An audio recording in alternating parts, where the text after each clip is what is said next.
नमस्कार दोस्तों, स्वागत है आपका आपके अपने YouTube चैनल पर। आज की इस वीडियो में हम अपना नेक्स्ट चैप्टर कर रहे हैं जिसका नाम है नई शिक्षा नीति 2020।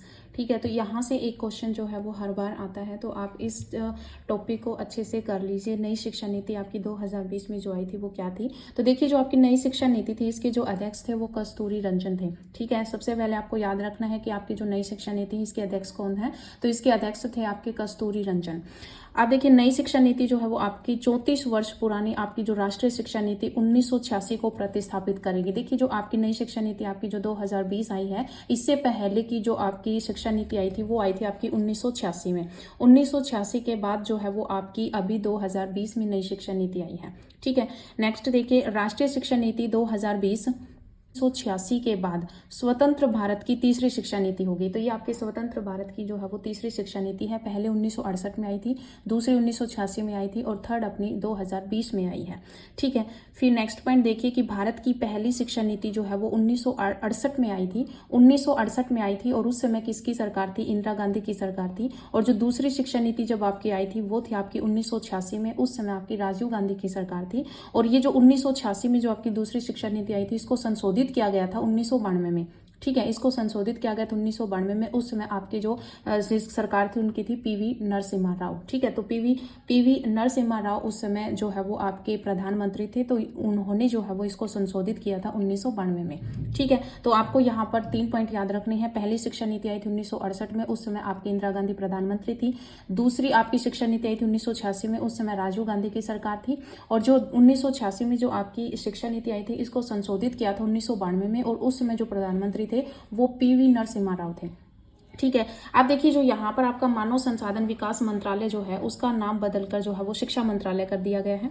ठीक है, जो मानव संसाधन विकास मंत्रालय जो है उसका नाम बदलकर क्या कर दिया गया है? शिक्षा मंत्रालय कर दिया गया है। तो ये कुछ पॉइंट्स थे जो आपको याद रखने हैं, और यहाँ से सीधा क्वेश्चन पूछ लिया जाता है। और कई बार ऐसे भी पूछ लिया जाता है कि कौन कौन सी शिक्षा नीति जो है वो आ चुकी है, तो वहाँ पर आपको ये डेट या सन जो है वो आपको दी हुई मिलेगी। तो वहाँ पर अगर आपको पता होगा तो आप कर सकोगे। पहले 1968 में, फिर 1986 में। अगर संशोधित के बारे में पूछा जाए तो 1986 की जो राष्ट्रीय शिक्षा नीति थी इसको 1992 में संशोधित किया गया था।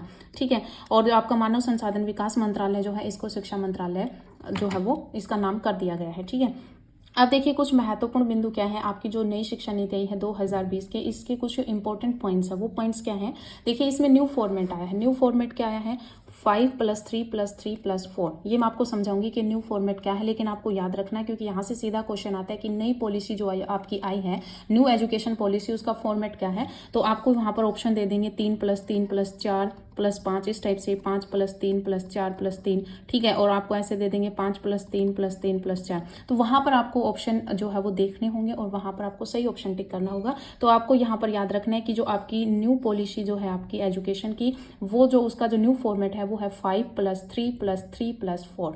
ठीक है, ये न्यू फॉर्मेट है आपका नई शिक्षा नीति 2020 का। ठीक है, इसके बाद आपको यहाँ पर याद रखना है कि ये जो आपकी नई शिक्षा नीति है ये आपके टीचर एजुकेशन पर ज्यादा जोर देती है, क्योंकि यहाँ पर टेट एग्जाम जो है, टीचर जैसे टेट एग्जाम हो गया उसमें आ जाएगा, तो टीचर एजुकेशन पर जोर दिया है। नेक्स्ट है आपका लैंग्वेज, यानी कि लैंग्वेज में क्या कहा गया है कि जहां तक हो सके, देखिए 5वीं क्लास तक को बच्चों, जो 5वीं क्लास तक का जो बच्चा होता है उसको आपकी जो मातृभाषा होती है उसी में बच्चे को जो है वो शिक्षा देनी चाहिए। ज्यादा से ज्यादा आप जो है वो 8वीं क्लास तक भी मातृभाषा का यूज कर सकते हो, लेकिन 5वीं तक तो मातृभाषा का यूज करना ही है। ठीक है, नेक्स्ट पॉइंट है वो है आपका समावेशन, यानी कि आपका समावेशन आपको पता ही होगा, जैसे कोई बच्चे जो है वो थोड़े कम सीखते हैं, कोई जल्दी सीख जाता है, तो यहाँ पर समावेशन होना चाहिए। टीचर जो है वो बच्चों में समावेशन कर सके। और टेक्नोलॉजी को भी आपको जो नई शिक्षा नीति है उसमें जो है वो लागू किया गया है, टेक्नोलॉजी की बच्चों को ऑनलाइन शिक्षा कैसे दी जाए। ठीक है, तो यहाँ पर जो है वो टेक्नोलॉजी को भी इसमें रखा गया है नई शिक्षा नीति 2020 में। ठीक है, अब देखिए, अब हम समझते हैं कि अपना जो न्यू फॉर्मेट है वो क्या है। तो देखिए, जो न्यू फॉर्मेट आया है उसमें सबसे पहले स्टेज हैं। तो देखिए, जो पहला, जैसे मैंने आपको बताया कि जो फॉर्मेट है वो 5-3-3-4 का है। तो देखिए, सबसे पहले जो 5 साल हैं, ठीक है, जो सबसे पहले जो बच्चा जब स्कूल में जाना स्टार्ट करता है तो उससे पहले 5 साल लगेंगे। वो 5 साल उनको क्या कहते हैं? उनको कहते हैं फाउंडेशनल स्टेज, यानी कि मूलभूत चरण। यहाँ पर ये क्वेश्चन भी पूछा गया है कि जो पहले 5 साल होते हैं उस स्टेज को क्या कहा जाता है। तो आपको याद रखना है कि वो आपका फाउंडेशनल स्टेज होता है, जिसको हिंदी में मूलभूत चरण कहते हैं। ठीक है, तो ये आपका 5 साल का होता है। और ये 5 साल, इसमें एज क्या होती है बच्चे की जो एज होती है वो 3 से लेकर 8 वर्ष तक का बच्चा होता है। ठीक है, तो आपको इतना याद रखना है कि पहले 5 साल उसको कहते हैं फाउंडेशनल स्टेज, उसमें जो बच्चे की एज होती है वो 3 से लेकर 8 वर्ष तक का बच्चा होता है। ठीक है, उसके बाद आपका होता है प्रीपैरेटरी स्टेज। प्रीपैरेटरी स्टेज में क्या होता है, ये आपका सेकंड, वैसे तो आपकी सेकंड स्टेज है लेकिन इसको कहते हैं प्रारंभिक चरण।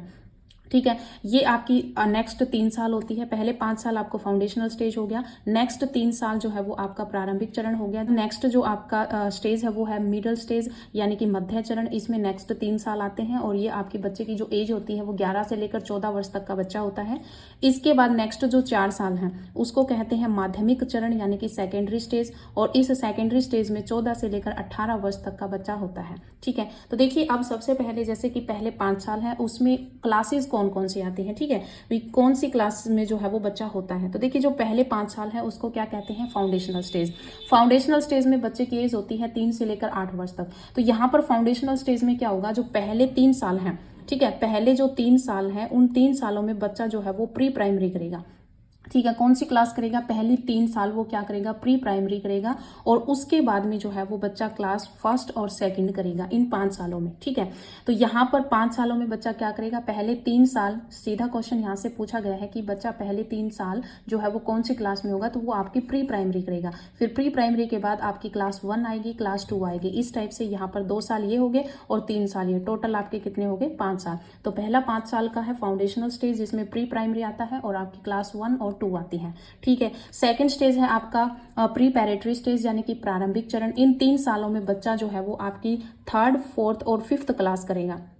ठीक है, कौन सी क्लास करेगा, 3 सालों में 3rd, 4th और 5th क्लास करेगा, और इसको कहते हैं प्रीपैरेटरी स्टेज यानी कि पहले 3 से लेकर 5, तीसरी से लेकर 5वीं क्लास तक की आपकी यहाँ पर कक्षाएं होती हैं, और इसमें बच्चे का पहली बार एग्जाम होगा। ठीक है, पहले एग्जाम नहीं होगा, फर्स्ट 2 से यहाँ पर सिर्फ जो वो आपके ओरल जो टेस्ट होते हैं वही होंगे, लेकिन यहाँ पर जो आपका लिखित एग्जाम जो है वो आपका तीसरी क्लास से स्टार्ट होगा। फिर नेक्स्ट आपका जो मिडिल स्टेज है ये आपकी नेक्स्ट 3 साल है, और इन 3 सालों में बच्चों की जो एज होती है वो 11 से 14 वर्ष तक के बच्चे होते हैं, और ये जो है वो आपकी अपनी क्लास करते हैं 6th, 7th और 8th। ठीक है, तो नेक्स्ट आपकी जो मिडिल स्टेज में क्या आता है, 6th to 8th। ठीक है, नेक्स्ट 4 जो आपकी 4 साल जो है आपके वो होता है आपका सेकेंडरी स्टेज, और सेकेंडरी स्टेज में आप 9th, 10th, 11th और 12th करोगे, और यहाँ पर जो 9th to 12th क्लास जो है इसमें बच्चा जो है वो विषय चुनने की इसमें आज़ादी रहेगी।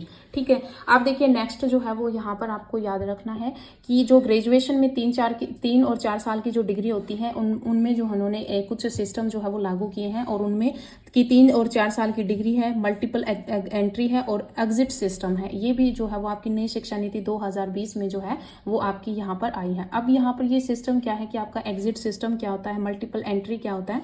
ठीक है, अब यहाँ पर क्या है कि जैसे देखिए आप पहले जैसे ग्रेजुएशन करते थे, मान लीजिए ग्रेजुएशन कर रहे हो, तो ग्रेजुएशन जब आप करते थे तो वहां पर क्या होता था कि अगर आपने बीच में यानी कि मान लीजिए सेकंड ईयर में अगर आपने पढ़ाई छोड़ दी तो वहां पर आपका ग्रेजुएशन जो है वो सारा ऐसे ही पानी में फिर जाता था। ठीक है, तो अब यहाँ पर क्या होगा कि अगर आपको मान लीजिए कि अगर आपने फर्स्ट ईयर की है, ठीक है, अब आपने क्या किया है कि यहाँ पर मान लीजिए कि आपने जो है वो फर्स्ट ईयर किया है और आपको किसी कारणवश जो है वो पढ़ाई छोड़नी पड़ रही है, तो जो आप यहाँ पर आपका जो फर्स्ट ईयर होगा उसके बाद अगर आप पढ़ाई छोड़ते हो तो आपको सर्टिफिकेट मिलेगा एक। ठीक है, क्या मिलेगा, सर्टिफिकेट मिलेगा। फर्स्ट साल के बाद आपको सर्टिफिकेट मिलेगा, और अगर आपने 2 साल, ठीक है, अगर आपने 2 साल के लिए जो है वो डिग्री कर ली तो आपको डिप्लोमा मिल जाएगा। ठीक है, डिप्लोमा मिल जाएगा। और 3 साल अगर आपने जैसे ग्रेजुएशन के पहले 3 साल है, आप 4 साल कर दिया, तो जो है वो 3 साल में अगर 3rd ईयर आपने कर लिया, ठीक है, 3rd ईयर अगर आपने कंप्लीट कर लिया तो आपको डिग्री मिल जाएगी। ठीक है, डिग्री मिल जाएगी।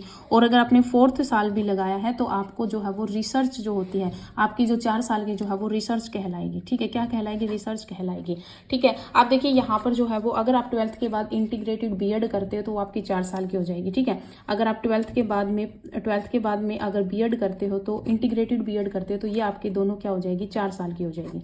ठीक है, 12th के बाद अगर आप सीधा ही करते हो बीएड तो आपकी 4 साल, तो वहाँ पर बीएड भी होगी, और +2 के बाद इंटीग्रेटेड बीएड ये कहलाएगी, और ये 4 साल की होगी। ठीक है, आप देखिए यहाँ पर जो आपकी नई शिक्षा नीति आई है इसमें जो है वो आपकी जो एमफिल होती थी, एमफिल जो होती थी उसको खत्म कर दिया गया है। अब एमफिल नहीं होगी नई शिक्षा नीति के अकॉर्डिंग, और यहाँ पर सिर्फ जो है वो आप अगर आप पोस्ट ग्रेजुएट हो, ठीक है, पोस्ट ग्रेजुएट के बाद पहले जो है वो एमफिल कर लेते थे, अब एमफिल को खत्म कर दिया गया है। अब आप सिर्फ पीएचडी ही कर सकोगे। ठीक है, नई शिक्षा नीति जो होती है इसका जो टैग है, ठीक है, आपको याद रखना है, यहाँ पर ये क्वेश्चन भी आ सकता है। जो नई शिक्षा नीति है इसका जो टैग है वो है आपका लाइट बट टाइट, ठीक है, लाइट बट टाइट। ये आपका क्या है, ये आपका जो नई शिक्षा नीति आई है इसका टैग है लाइट बट टाइट, ठीक है। अब देखिए जो यहाँ पर कुछ और भी प्रावधान आए हैं, जैसे कि आपकी जो विदेशी यूनिवर्सिटी होती है, ठीक है, कि जो भी आपकी विदेशी यूनिवर्सिटीज हैं, तो विदेशी यूनिवर्सिटीज को जो है वो भारत में कैंपस खोलने की अनुमति दी गई है, ठीक है, कि वो अब जो विदेशी यूनिवर्सिटी है वो भारत में अपने जो कैंपस हैं वो खोल सकते हैं, भारत में कैंपस खोल सकते हैं। और स्कॉलरशिप पोर्टल जो होता है उनका भी विस्तार से अनुमति दी गई है, ठीक है, कि आप जो आपकी स्कॉलरशिप जो है वो भी यहाँ पर लागू करें। तो विदेशी यूनिवर्सिटी का कैंपस अब भारत में खुल सकेगा। और यहाँ पर जो है वो जैसे कि मैंने आपको बताया कि आपकी जो टेक्नोलॉजी पर, जैसे इंपॉर्टेंट पॉइंट में मैंने आपको बताया था, टेक्नोलॉजी पर भी जोर देता है, यानी कि आपकी जो ऑनलाइन शिक्षा है, आपका जो एजुकेशन सिस्टम वो ऑनलाइन करने का यहाँ पर थोड़ा सा इस पर जोर दिया गया है कि कंप्यूटर बेस्ड हो, लैपटॉप, फोन इत्यादि, ये जो भी है आपका यहाँ पर ऑनलाइन सिस्टम जो है वो यहाँ पर लागू किया गया है। इसके साथ ही यहाँ पर ये किया गया है कि जो नई शिक्षा नीति जो है इसमें जो आपको ये कहा गया है कि जो भारत की जो जीडीपी है, ठीक है, भारत की जो आपकी जीडीपी है उसका 6% जो होगा, 6% जो है वो शिक्षा पर खर्च होगा, ठीक है। ये कहा गया है कि जो नई शिक्षा नीति है उसमें जो भारत की जीडीपी है उसमें 6% आपका शिक्षा पर जो है वो खर्च किया जाएगा। तो ये थी आपकी नई शिक्षा नीति। और यहाँ से एक पॉइंट जो लगभग जो क्वेश्चन पूछा जाता है वो आपका न्यू फॉर्मेट से पूछा जाता है। ऐसे पूछ लिया जाएगा कि 11 से लेकर 14 वर्ष तक का जो बच्चा होता है वो कौन से स्टेज में आता है, तो आपका मिडिल स्टेज में हो जाएगा, ठीक है। और 11 से 14 वर्ष तक का बच्चा कौन सी कक्षा में होता है, तो यहाँ पर 6 से आप 8 कर सकते हो। तो इस टाइप से यहाँ पर क्वेश्चन आते हैं। तो ये जो है आपकी जो न्यू पॉलिसी है आपकी एजुकेशन की 2020, ये मोस्ट इंपॉर्टेंट है, यहाँ से हर बार एक क्वेश्चन आता है, तो आप इसको अच्छे से कर लीजिए। तो आज की इस वीडियो में इतना ही, मिलते हैं नई वीडियो के साथ। धन्यवाद।